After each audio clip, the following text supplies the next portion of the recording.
all this evening.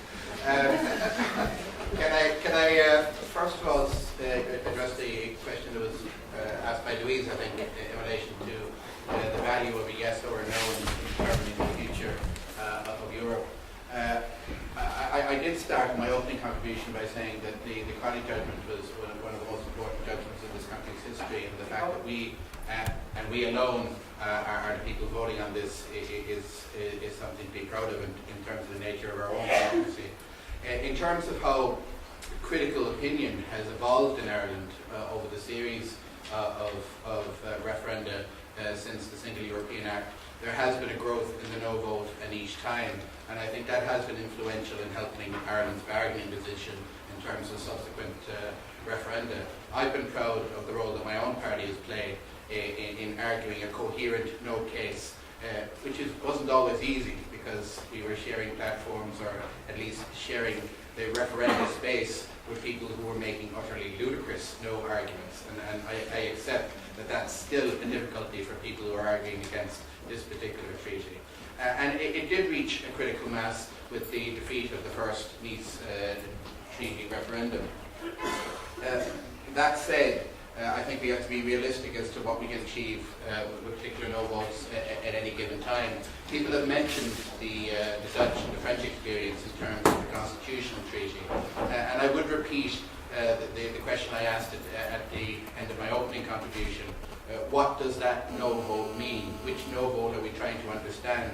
There were very valid reasons for people to vote no in both France and the Netherlands. And in France there were very strong economic arguments, for instance. But you cannot negate the fact that in both France and most particularly in the Netherlands, there was a heavy overtone of racism in both votes. And in fact, the vote in both countries can be almost described as anti-European. One of the biggest issues in France was the role of the Polish plumber. And the arguments in Netherlands got far more heated than that.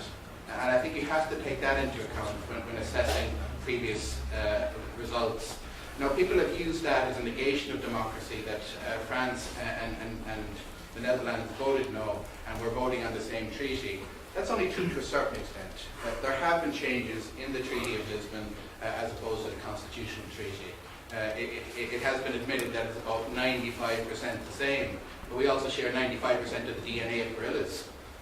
And that doesn't admit that there have been significant changes. I think in terms of the French and the election of Sarkozy, who's a right-wing president, they did make changes as regards to the economic elements, the fears of neoliberalism. They have been significantly watered down.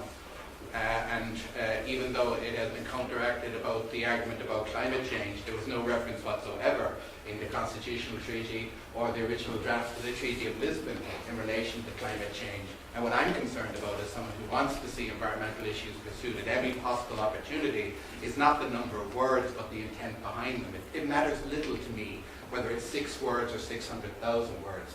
I believe the intent exists there, and it's the best vehicle to achieve those type of changes. And I would like to see a critical vote in Ireland that will help influence those changes. Now, as a Democrat, I would like to see the highest possible turnout. I suspect, despite events like this, we are talking about a great deal of indifference. The vote for the first Treaty of Nice referendum was only 38%, and that increased to 53% for the second time around. And if we get over 50% this time, I think we're doing well. So, however animated people may feel or strongly held in their own personal opinions, I think the biggest problem we all have is making sure that most Irish people care enough to give a damn to participate in this particular referendum, because that's still not likely the case.